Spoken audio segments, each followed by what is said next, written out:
ప్రభువును ప్రియ రక్షకుడైన దేవుని పేరట మీ అందరికీ శుభాభివందనములు తెలియజేసుకుంటున్నాను. ఈ జీసస్ను క్రియేషన్ మినిస్ట్రీస్ ద్వారా ప్రతిదినం మీతో అనుదిన ఆహారమును అందించుటకు దేవుడిస్తున్న కృపను బట్టి దేవునికి ఎనలేని కృతజ్ఞతలు. 90వ కీర్తన 11వ వచనం.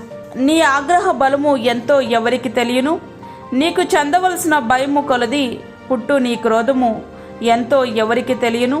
పాపానికి వ్యతిరేకముగా దేవుని యొక్క కోపము ఎంత తీవ్రముగా ఉంటుందో దానిని ఏ మనిషి అంచనా వేయలేడు, అర్థం చేసుకోలేడు. దేవుని ప్రేమను కూడా మనం అంచనా వేయలేం. అదే సమయంలో ఆయన ఉగ్రతను కూడా అంచనా వేయలేం. ఆయన కోపం భయంకరమైనది, అది భీకరమైనది, అది హడలు పుట్టించేది, మాటలలో వర్ణించలేనిది. ఆయన కోపం నీ మీద రగులుతుంటే పిల్లలు పాడి పంటల విషయంలో నీవు శపించబడతావు. తెగుళ్ళు రోగాలు నిన్ను వెంటాడుతాయి. ఆకాశము ఇత్తడి వలె భూమి ఇసుక వలె మారి దాని సారాన్ని అనుభవించలేవు. ద్రాక్ష తోట నాటుతావు కానీ దాని పండ్లు తినలేవు. ఇల్లు కడతావు కానీ దానిలో ప్రవేశించలేవు. నీ శత్రువుల ఎదుట నీవు నిలవలేవు. ఆయన నిత్యము హింసలు బాధలే. నీ పిల్లలు చెరపట్టబడతారు. ఆయన కోపానికి కారణం మన పాపం కనుక వద్దు, మన పాపాన్ని ఒప్పుకునే ప్రయత్నం మనము చేయాలి. అందుకే మోషే గారు ఇలా అంటున్నారు, మాకు జ్ఞాన హృదయము కలుగునట్లుగా చేయుము అని, మా దినములు లెక్కించటకు మాకు నేర్పించుము అని. దైవజనుడైనటువంటి మోషే గారు ప్రభువా మాకు జ్ఞాన హృదయము దయచేయి అని వ్రాస్తున్నారు.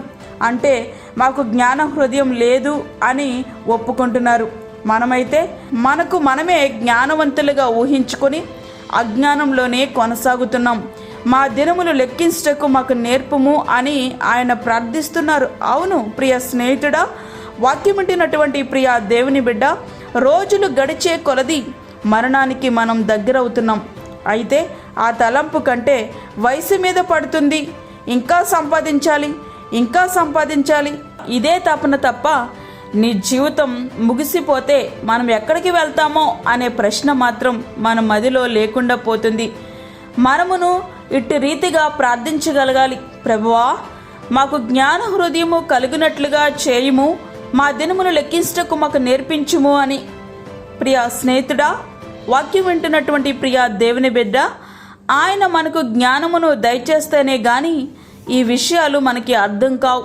ఏ విషయాలు అని అంటే, తరతరములకు నివాస స్థలము ఆయనే అని, యుగయుగాలకు ఆయనే దేవుడు అని, సృష్టికర్త ఆయనే అని, ఆయన దృష్టి అత్యంత విశాలమైనదని, మన జీవితం గడ్డి పువ్వు వంటిదని, ఆయన ఉగ్రత భీకరమైనదని, మానవుని ఆయుష్ స్వల్పమని.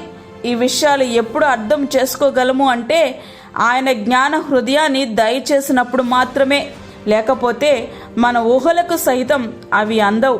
పైవాటిని గురించి జ్ఞానం మనకు లేకపోతే మన జీవిత గమ్యమేమిటో మనకు తెలియనట్లే. గమ్యమే తెలియనప్పుడు ఇక దాన్ని అందుకోవడం అసాధ్యం. ఈ లోక జ్ఞానం ఆయన దృష్టిలో వెర్రితనం. అందుకే పైనుండి వచ్చే జ్ఞానము మొట్టమొదట పవిత్రమైనది, తర్వాత సమాధానకరమైనది, మృదువైనది, సులభముగా లోబడినది, కనికరముతోనూ మంచి ఫలముతోనూ నిండుకొనినది. యాకోబు రాసిన పత్రిక 3వ అధ్యాయం 7వ వచనం. ప్రియ స్నేహితుడా, వాక్యమంటున్నటువంటి ప్రియ దేవుని బిడ్డ, ఆయన ఇచ్చే జ్ఞానం కోసం మనం ప్రయాసపడదాం.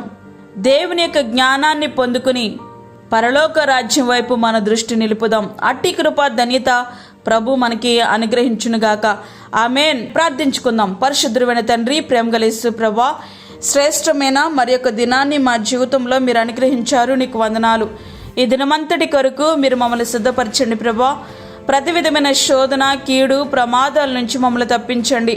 అదేవిధంగా బయటికి వెళ్తున్నప్పుడు, లోనికి వస్తున్నప్పుడు నీ కృపాక్షేమాలు మాకు తోడుగా ఉంచండి. చంటి బిడ్డలను, వృద్ధులను, గర్భిణీ స్త్రీలను, రోగులను జ్ఞాపకం చేసుకోనండి ప్రభువా. వారికి ఆయుష్, ఆయుర ఆరోగ్యాలు దయచేయండి తండ్రి.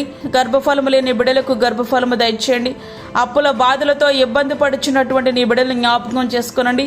దీర్ఘకాలిక వ్యాధులతో, సమస్యలతో బాధపడుతున్న నీ బిడ్డలకు మీరు ముట్టండి, స్వస్థపరచండి ప్రభువా. అదేవిధంగా మా నాయకులను, అధికారులను మీరు జ్ఞాపకము చేసుకొనండి. వారందరూ కూడా నీతి న్యాయములతో పరిపాలించుటకు సహాయం చేయండి. దూరదేశంలో ఉన్న నీ బిడ్డలకు నీ కాపుదల దయచేయండి, నీ సన్నిధిని దయచేయండి. ఈ దినమంతటా నీ కృపాక్షేమలు మనకు అనుగ్రహిస్తారని నమ్ముచు యేసు పరిశుద్ధ నామమున అడిగి వేడుకుంటున్నాము తండ్రి, ఆమేన్. ఈ యొక్క వర్తమానములు ప్రతిదినం పంపించబడతా ఉన్నాయి. ఈ యొక్క అనుదిన ఆహారము కొరకు మరియు మీ ప్రార్థన అవసరతల కొరకు మాకు తెలియచేయండి. మా ఫోన్ నెంబర్ 9177377559. దేవుడు మిమ్మును మీ కుటుంబమును దీవించునుగాక. ఆమేన్. దేవుని సేవలో మీ సహోదరి అన్నామణి సాల్మన్.